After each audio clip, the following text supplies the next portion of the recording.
Hello friends, কেমন আছো? আশা করি সবাই খুব ভালো আছো। তো আমি নিয়ে চলে এসেছি তোমাদের জন্য একটা নতুন রেসিপি। তো তার নাম হলো পটল রসা। তো চলো ভিডিওটা দেখতে থাকো।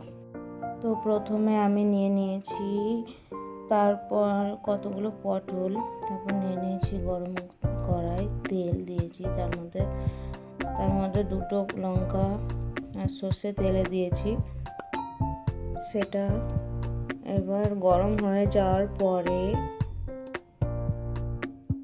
এবার আমি পটলগুলো ছেড়ে দেবো। সব যতগুলো আমি কেটেছি সবগুলো পটল আমি ছেড়ে দিচ্ছি। দেখো বন্ধুরা,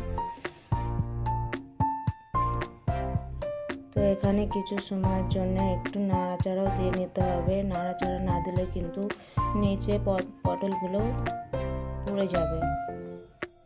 তো নাড়াচাড়া দেওয়ার পরে একটু ঢাকা দিয়ে কিছু সময়ের জন্য রাখতে হবে। তারপর আমি এখানে নিয়ে নিয়েছি 1 চামচ লবণ, আর নিয়ে নিচ্ছি 1 চামচ মতো হলুদ।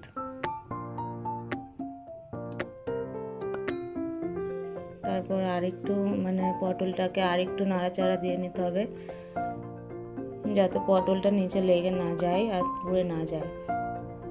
তো তারপর একটু ঢাকা দিয়ে রাখতে হবে। তত সময়ে আমি লঙ্কা আর সর্ষে নিয়ে নিয়েছি, মিক্সারে মিক্স করবো বলে। এবার দেখো পটলগুলো কেমন সেদ্ধ হয়ে গেছে। এবার আমি কি করব, সেদ্ধ হয়ে গেছে, এবার নাড়াচাড়া দিয়ে নেব।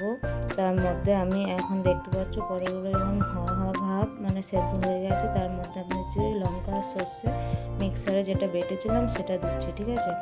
এবার তো দেখো, তারপর একটু নাড়াচাড়া দিয়ে নিচ্ছি। আমাদের পটল রেসিপি হয়ে গেছে। এবার দেখতে পাচ্ছ তার মধ্যে 1 চামচ মতো সবার লাস্টে চিনি মেশাতে হবে, কেননা না হলে লবণ লবণ লাগলে কেমন লাগবে। তো দেখো এখানে পটল আমাদের হয়ে গেছে, পটল রসা।